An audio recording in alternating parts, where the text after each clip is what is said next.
October 26th. And somebody wants to say hi to you. Yes, he is climbing on my leg. One more time. There you go. Folks, this is Sonny. He likes to come in and say hi to you guys in the morning. Hey, did you know that we were matching today? I didn't even do that on purpose. Yeah, it's pretty funny. Anyways, Wednesday, October 26th, and yesterday on the Daily Financial News, we posed a question. Thank you for all that participated. I asked you who would have better earnings, right? Earnings per share. Who would have an earnings beat between Microsoft and Google / Alphabet. And it was about a 70-30 split. About 70% of you thought Google would have better numbers, where the other 30% said Microsoft. If you picked Microsoft, I think it is a clear winner. Microsoft's earnings per share were a couple of pennies better, and Google obviously was a big miss. I think both stocks are down this morning. I did not check, but they certainly were before the stock market opened. So thank you for participating. We will find another question for you to participate sometime today. Here you go, buddy. So lots of stuff to talk about. Let's talk about Meta. Let's talk about Meta or Facebook. Let's make this the question of the day. Will Meta beat earnings or miss? And then second, here's a little sprinkle. Will Meta / Facebook announce layoffs greater than 10,000? Yes or no? Will Meta in their earnings announcement talk about layoffs exceeding 10,000 people? I don't know. Sounds like a good question. Will Meta beat? Yes or no? Will Meta announce 10,000 layoffs? Yes or no? Leave comments below. Simple yes, yes, no, yes, whatever you want. Leave comments below. Let's get the algorithm working for us. Next, let's talk about new home sales. New home sales came in at 603,000, slightly better than expectations. What I believe is going on in new home sales today is they're blowing out inventory, right? If they have new homes that are complete, they are taking a haircut and selling it. You have seen new home builders give up land. Pulte Homes just yesterday talked about $800 million in deposits on land that they have written off. They basically said, no, thank you.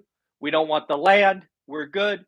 Pulte talked about 24% cancellation rates, about 1 in 4 contracts, up from 10% last year. So again, new home construction is going exactly how we expect. It is going to collapse. It will be cut in half. What we are working through today is existing inventory.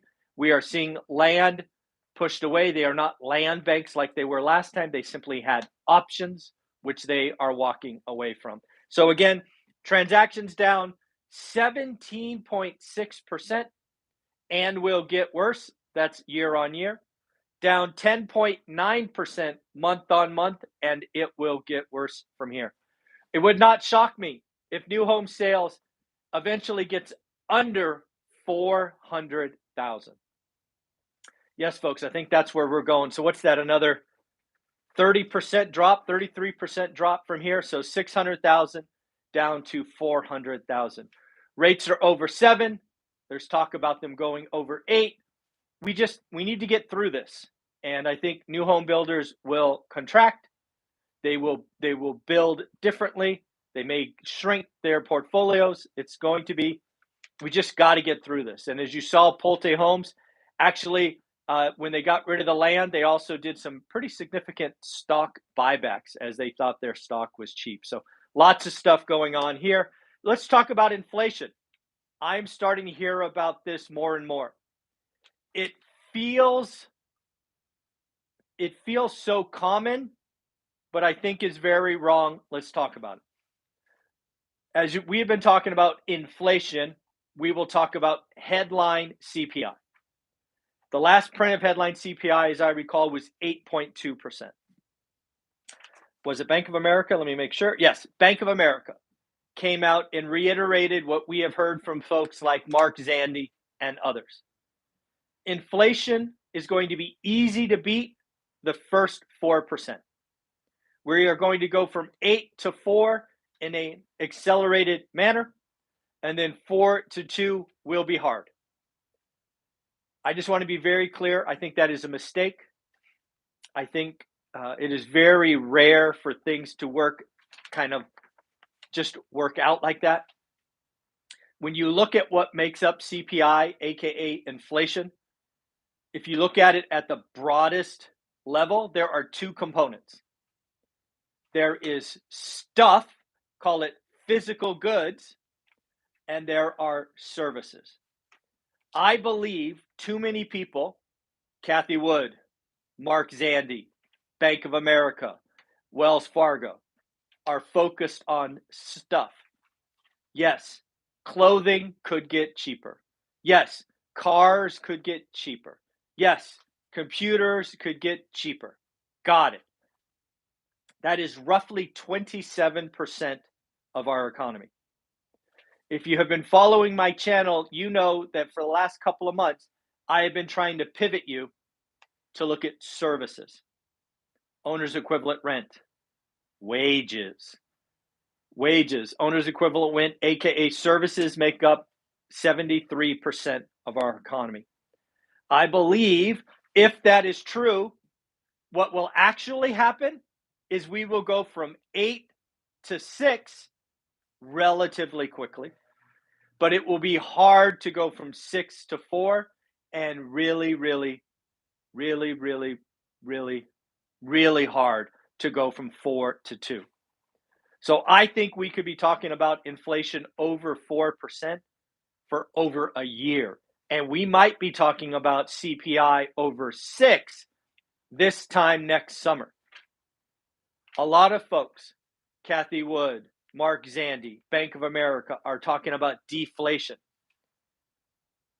Deflation in stuff. It is roughly speaking 1/4 of the economy. Sure, that will get cheaper. Okay. What about the other 75%? So we will see how this unfolds for the next 3 to 4 months, but I do not believe that inflation will be easy to go from 8 to 4. Yes, I understand base effect. Yes, I understand deflation. I get it. I just don't believe it. I believe there are too many folks focused on inflation of the last 30 years, not appreciating the inflation and lessons from the 70s. So we shall see. Next, let's talk about earnings. I have a whole list of earnings.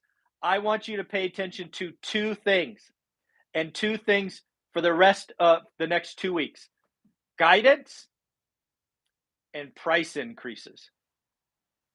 Guidance and price increases. Because what I am starting to see is more and more people are not hitting top line, which is revenue, but they are hitting bottom line, which is earnings. How are they doing that? They are raising prices. Pay attention to this. For example, Kraft Heinz, right? Ketchup, mustard, those guys. Beat top line, beat bottom line. Successfully raised prices. Do you guys know how much Kraft Heinz raised prices in the last quarter? It's going to blow your mind. Blow your mind. It certainly did mine. They grew 15.4%. They raised the cost of ketchup 15.4%. And I use ketchup as an analogy for their portfolio. Harley Davidson's beat top line, beat bottom line on strong pricing power, aka raised prices. Hilton Worldwide beat top line, beat bottom line, and raised guidance. Travel is strong. Let's go up to some that we got yesterday. Google missed top line, missed bottom line, slowest growth since 2013. YouTube revenue actually dropped. Not good. Microsoft beat top line, beat bottom line, but gave very weak guidance, and their cloud revenue has slowed. Chipotle, here we go. Missed top line. You're not buying your burrito bowl. You beat bottom line. Why? Because you at Chipotle have raised prices 3 times. Chipotle has raised prices 3 times. 3 times. Amazing. Mattel, toy maker, cut their profit forecast. They are going to ramp up promotions, meaning discount stuff, and they also missed revenue. Texas Instruments hit the top line, missed bottom line, gave a very weak forecast. Twitter, I think, again, according to all the news reports, Elon has intention of closing Twitter by Friday. We will see if that happens, but yes, I think what is going on is Elon clearly overpaid. Have you guys seen Snap, seen Google's ad revenue? It is a dumpster fire at Twitter. It would not shock me if he comes in and just cleans house, fires 50, 75% of people and starts over. He is going to be pissed off. Woo! That's going to be interesting to watch from afar. Something interesting in Google's report that I saw, it said they need to sharpen focus. As an executive at a company or a couple of companies, when we had to sharpen our focus, that meant 2 things. 1, we cut product development. I keep telling you, in a bad time, get close to revenue, not close to the future. You get close to the future in good times. In bad times, you get close to core. It's sort of like farming versus hunting. You want to farm in the bad times. You want to hunt in the good times. And again, sharpen focus. There may be layoffs coming at Google. It would not shock me. In phase, beat top line, beat bottom line. Question for you, when does in phase feel the pain from a housing slowdown? Or, this is an or, maybe because of all the interest rate lock-in, all those move-up buyers not selling, all those move-up buyers with 3 and 4% mortgages, maybe, just maybe, they choose to buy in phase or solar instead of moving. Maybe they invest in their homes. I don't know. Maybe. Spotify missed earnings expectations but beat on revenue. They also beat on monthly active users. Visa beat top line, beat bottom line, and raised dividend. They raised their dividend something like 20% and announced a stock buyback. Coca-Cola beat top line, beat bottom line, raised outlook. Next, last one. No, did I already do these? Yeah, one more. Apple supplier Corning actually warned that smartphone sales are going to be down 12% and notebook/tablets down 15%. Right? Corning makes the glass or the screen for these devices. And they're saying, hey, a lot less demand than we thought. 12% and 15%, that is a significant drop. We already talked about Twitter. So next up, I just saw here, there's an economist named James Knightley. James Knightley is coming out, again, kind of parroting this 20% crash in housing prices nationally next year. I don't know how they get there. He is saying we are going to have falling demand and rising supply. I don't know what he's looking at. I have not seen the rising supply, at least in my buy box. According to lots of you, you're not seeing rising supply. According to Omar, just yesterday, his inventory went down 9% in a week. Beth, yesterday, excuse me, talked about the middle of her market evaporating. So I'm not really sure what these people are talking about, supply going up. But maybe it's wishful thinking. I don't know. So at the end of the day, it is Wednesday, October 26th. I want to thank all of you for subscribing. Yesterday was a hard day. We got 0 growth. But I'm sorry, the day before, yesterday, over 40 of you chose to subscribe, which I appreciate. Thank you very, very much. Let's congratulate some people doing the work. Jason, congratulations. Husband and wife team, Roldan and Careza, congratulations. Chase, congratulations. And Jeff, congratulations. Your cards, folks, will go out in the mail. What are these? If you don't know, these are cards that I send out when someone does the work. someone writes and negotiates a great deal and finally closes. Folks, deals are getting done. Great deals are getting done. You just have to do the work. Don't gamble. Know your buy box. Understand average. And then write great deals. Have an amazing day, folks. Wednesday, October 26th. Bye bye.